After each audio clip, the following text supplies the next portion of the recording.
నమస్తే welcome to Dootha media survey report. సార్వత్రిక ఎన్నికలకు సమయం దగ్గర పడుతున్న వేళ వివిధ సంస్థలు చేస్తున్న సర్వేలు రాజకీయ పార్టీలలో కాకరేపుతున్నాయి. గత ఎన్నికల్లో 100% నిజమైన ఆత్మసాక్షి సర్వే ఇప్పుడు వచ్చే ఎన్నికలపై ఫలితాలను బహిర్గతం చేయడం హాట్ టాపిక్ అయింది. అధికార పార్టీ వైసీపీనే మరోసారి అధికారం చేపట్టనున్నట్టు తేల్చేసింది. జగన్ను ఎలాగైనా ఓడించాలనే లక్ష్యంతో ఉన్న టీడీపీ జనసేన పార్టీలకు ఆత్మసాక్షి సర్వేతో బిగ్ షాక్ తగిలినట్టయింది. అంతేకాదు Times Now, ETG research survey, Zee News, Republic TV వంటి జాతీయ మీడియా సంస్థలు కూడా వైసీపీ వైపే మొగ్గు చూపాయి. దీంతో ఎలా ముందుకు వెళ్లాలనే ఆలోచనలో ప్రతిపక్షాలు పడిపోయాయి. ఆత్మసాక్షి సర్వే ఏపీలోని మొత్తం 13 ఉమ్మడి జిల్లాల్లో ఏ పార్టీకి ఎన్ని సీట్లు వస్తాయనేది అంచనా వేసింది. మహిళలు, పురుషులు వయసు ఆధారంగా వివిధ అంశాలపైన సర్వే చేసినట్టు పేర్కొంది.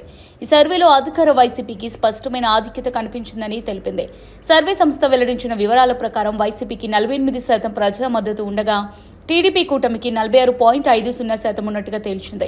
ఇతరులు 3.25%గా, silent vote factor 2.25%గా నిర్ధారించింది.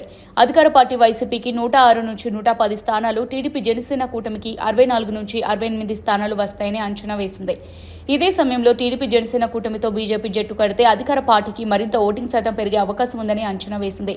TDP Janasena BJP కూటమిగా పోటీ చేస్తే వైసీపీకి 49%, టీడీపీ కూటమికి 45%, ఇతరులు 4%, సైలెంట్ ఓట్ ఫ్యాక్టర్ 2%గా ఉంటుందని పేర్కొంది.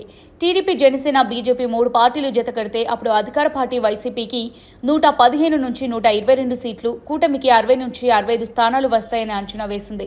ఇదే సమయంలో జిల్లాల వారీగాను లెక్కలు వేసింది. శ్రీకాకుళం జిల్లా విషయానికి వస్తే వైసీపీకి 5 సీట్లు, టీడీపీ జనసేన బీజేపీకి 3 సీట్లు, 2 స్థానాల్లో కీన్ కంటెస్ట్ ఉండనుందని తెలిపింది. ఇక విజయనగరం జిల్లాలో వైసీపీకి 7 సీట్లు, కూటమి పార్టీలకు 2 సీట్లు దక్కించుకుంటాయని చెప్పింది. విశాఖ జిల్లాలో వైసీపీ 7 సీట్లు, కూటమికి 5 సీట్లు, 3 స్థానాల్లో హోరాహోరీ ఉండనుందని అంచనా వేసింది. ఇటు ఉమ్మడి తూర్పుగోదావరి జిల్లాలో వైసీపీకి 10 సీట్లు, కూటమికి 7 సీట్లు, 2 స్థానాల్లో కీన్ కంటెస్ట్ ఉంటుందని అంచనాగా వేసింది. పశ్చిమ గోదావరి జిల్లాలో వైసీపీకి 7 సీట్లు, కూటమి పార్టీలకు 4 సీట్లు, మరో 4 స్థానాల్లో గట్టి పోటీ ఉంటుందని తెలిపింది. కృష్ణా జిల్లాలో వైసీపీకి 6 సీట్లు, కూటమి పార్టీలకు 5 సీట్లు, మరో 5 స్థానాల్లో హోరాహోరీ ఉండనుందని చెప్పింది. గుంటూరు జిల్లాలో అధికార ప్రతిపక్ష పార్టీలకు 7 సీట్ల చొప్పున వస్తాయని, మిగిలిన 3 స్థానాల్లో కీన్ కంటెస్ట్ ఉంటుందని అంచనా వేసింది. ప్రకాశం జిల్లా విషయానికి వస్తే వైసీపీకి 5 సీట్లు, కూటమి పార్టీకి 5 సీట్లు అనుకూలంగా ఉన్నట్టు తెలిపింది. మిగిలిన 2 చోట్ల హోరాహోరీ ఖాయమని స్పష్టం చేసింది.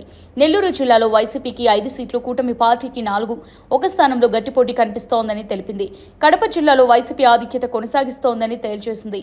వైసీపీకి 8 సీట్లు, కూటమి పార్టీకి 1 సీటు, మరో స్థానంలో హోరాహోరీ పోరుగా ఉంటుందని లెక్కలు వేసింది. కర్నూలు జిల్లాలోనూ అధికార పార్టీదే హవా కొనసాగుతుందని స్పష్టం చేసింది.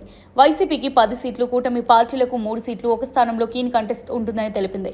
అనంతపురం జిల్లాలో అధికార వైసీపీకి 7 సీట్లు, కూటమి పార్టీలకు 3 సీట్లు, మరో 4 స్థానాల్లో హోరాహోరీ ఉందని పేర్కొంది. చివరిగా చిత్తూరు జిల్లాలో వైసీపీకి 9 సీట్లు, కూటమి పార్టీలకు 4 సీట్లు, 1 సీటులో కీన్ కంటెస్ట్ ఉందని అంచనా వేసింది.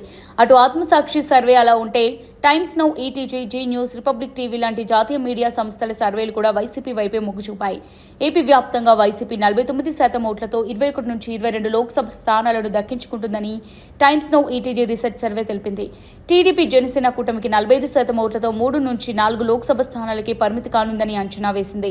బీజేపీ 2% ఓట్లు, కాంగ్రెస్, వామపక్షాలు 4% ఓట్లు దక్కించుకుంటాయని పేర్కొంది. అయితే ఈ సర్వేల అంచనాలకు తలకిందులు చేస్తామని, వైసీపీకి గట్టి పోటీ ఇస్తామని ప్రతిపక్షాలు చెబుతున్నాయి. మరి ఈ ముందస్తు సర్వేలు నిజమవుతాయా, లేదా ప్రజలు వినూత్న తీర్పు ఏమైనా ఇస్తారా అనేది మరికొద్ది రోజుల్లో తేలిపోనుంది. ఇది వాళ్ళ సర్వే రిపోర్ట్. మరో సర్వే రిపోర్ట్ మళ్ళీ కలుద్దాం. Keep watching Dootha media.